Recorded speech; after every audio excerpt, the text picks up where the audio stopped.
This channel does not promote any violent, harmful, or illegal activities. All content provided by this channel is meant for an educational purpose only. এবার কি তাহলে জল্পনার অবসান?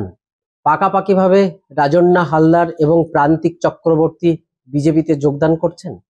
আমার সঙ্গে রাজন্না হালদার এবং প্রান্তিক চক্রবর্তী আছেন।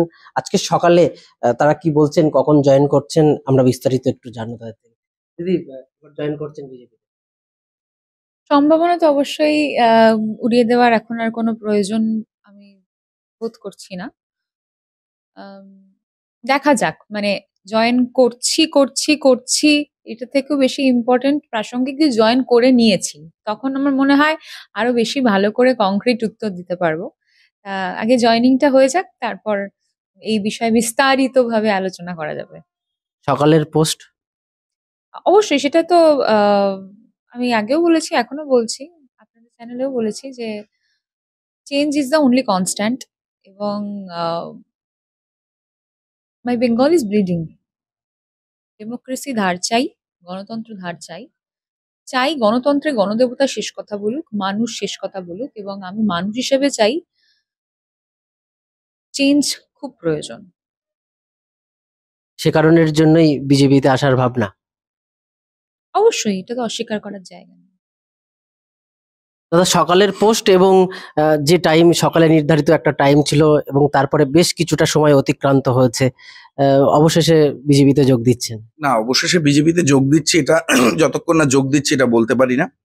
তবে এইটা তো খুব বাস্তব কথা যে দেখুন, যেটা রাজন্যা বলল যে পরিবর্তন তো সমাজের সচেতন নাগরিকরা সবসময় ভেবেছেন, সেটা মমতা বন্দ্যোপাধ্যায় ভেবেছেন। মমতা বন্দ্যোপাধ্যায় তো কংগ্রেস ছেড়ে বেরিয়ে এসছেন এবং তৎকালীন এনডিএ সরকারের সহায়তায় আমরা জানি, এবং পরবর্তীকালেও এনডিএ সরকারের বিভিন্ন সময় সহায়তা নিয়েছেন, এবং এনডিএ সরকারের সময় তিনি কিন্তু রেলমন্ত্রী হয়েছিলেন, আমরা সবাই জানি। এবং পরবর্তীকালে আমরা দেখেছি যে সময় দেখুন, আমি দল বদল কনসেপ্টটাতে বিশ্বাস করি না। আমি যেটাতে বিশ্বাস করি সেটা হচ্ছে মানুষের ভাবনা, চেতনা এবং বিশ্বাসের একটা পরিবর্তনের সময়ের সাথে সাথে। এবং যে গণতন্ত্রে সাধারণ মানুষের ভোটাধিকার পরিবর্তনের অধিকার আছে, তাই তো একটা সরকার বদলায় বা পরিবর্তন হয় খুব স্বাভাবিকভাবে। সেখানে একজন রাজনৈতিক ব্যক্তিত্ব বা রাজনৈতিক কর্মীরও সেই ভাবনা চিন্তার জায়গা থাকতে পারে। কিন্তু এখনই আমি বলছি না যে আমরা জয়েন করেছি। আমরাও সূত্র মারফত জানতে পারছি যে পার্টি এরকম ভাবছে। আমরাও পুরোটা সূত্র মারফতেই আছি এখনো, বা অবশ্যই যোগাযোগের বিভিন্ন জায়গা তৈরি হয়েছে, এবং রাজনৈতিক মানে যে পরিবৃত্ত, সেখানে কেউ যোগাযোগ করলে সেই যোগাযোগে সাড়া দেওয়াটা আমার শিক্ষা, আমাদের রুচির পরিচয়কে বহন করে।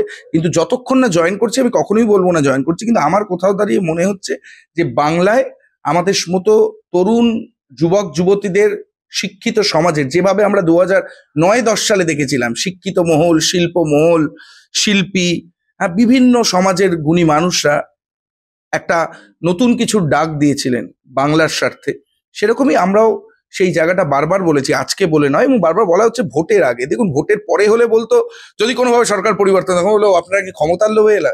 দেখুন, আমরা ক্ষমতা থেকে কিন্তু ক্ষমতার বিপক্ষে দাঁড়িয়ে এই কথাগুলো বলছি।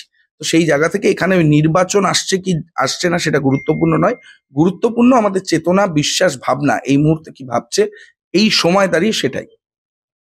দীর্ঘদিন ধরেই আপনি ছাত্র রাজনীতি করেছেন, তারপরে সোনারপুরের মাটিতে এখানকার যিনি বর্তমান বিধায়িকা লাভলি মৈত্রের সঙ্গে নানা সময়ে দেখা গেছে যে আপনার মত পার্থক্য ছিল। কোনো একটি জায়গায় সাধারণ মানুষের জন্যই কি আপনার এই দল পরিবর্তন, নাকি দক্ষিণের, সোনারপুর দক্ষিণের রাজনীতিতে অন্য কিছু পট পরিবর্তনের জন্য রাজনীতিতে আসা? সোনারপুর দক্ষিণের মেয়ে আমি, এটা আমার মাটি, এটা আমার মা। তো আমি যেই মাটির মেয়ে, আমার কাছে এই মুহূর্তে দাঁড়িয়ে গুরুত্বপূর্ণ রাজনৈতিক দল নয়।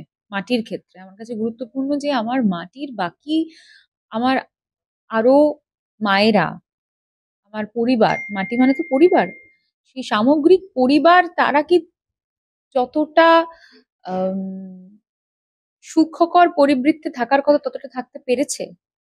আপনি ধরুন না, এই জলের সমস্যা, এইবার বর্ষাকালটা, যদি আপনি সোনারপুরের বাসিন্দা হন বা যারা দেখছেন তাদের মধ্যে কেউ যদি থাকে, আমি এই মাটিতে জন্মেছি।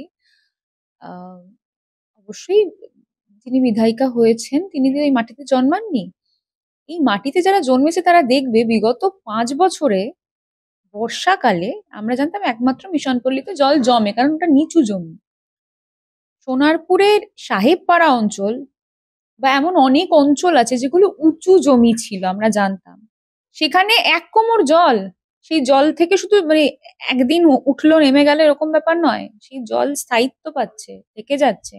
তারপর মশার সমস্যা সেখান থেকে তৈরি হচ্ছে এবং আরো অনেক অনেক সমস্যা, সেগুলোকে আমার পরিবারে, আমার সামগ্রিক সোনারপুরের পরিবারের কথা বলছি, যেহেতু আপনি সোনারপুর নিয়ে প্রশ্ন করলেন, সেটা কি আমাদের পাওনা? সেটা কি আমাদের কপালে এইটাই লেখা ছিল, এই দিনটা দেখবো বলে? আরো তো অনেক অনেক অনেক ইস্যু রয়েছে। তো বিষয়টা এখানে দলগত নয়, বিষয়টা ইমোশনের, আন্তরিকতার। এবং আমার মাটি, আমি তো তাই জন্য আমার আন্তরিকতা থাকবেই, আমার মাটির প্রতি দায়বদ্ধতা থাকবে, তার থেকেও গুরুত্বপূর্ণ আমার কর্তব্য বোধ থাকবে আমার মাটির প্রতি বাকি অন্যান্য অনেকের থেকে বেশি। আমার যেরকম থাকবে আমার সামগ্রিক মাটি, এই পরিবারের যারা রয়েছে তাদের থাকবে। তো এটার সঙ্গে দল বিষয় নয়, এটার সঙ্গে আমার মনে হয় ভাবনা, চিন্তা এবং দায়বদ্ধতাটা বিষয়।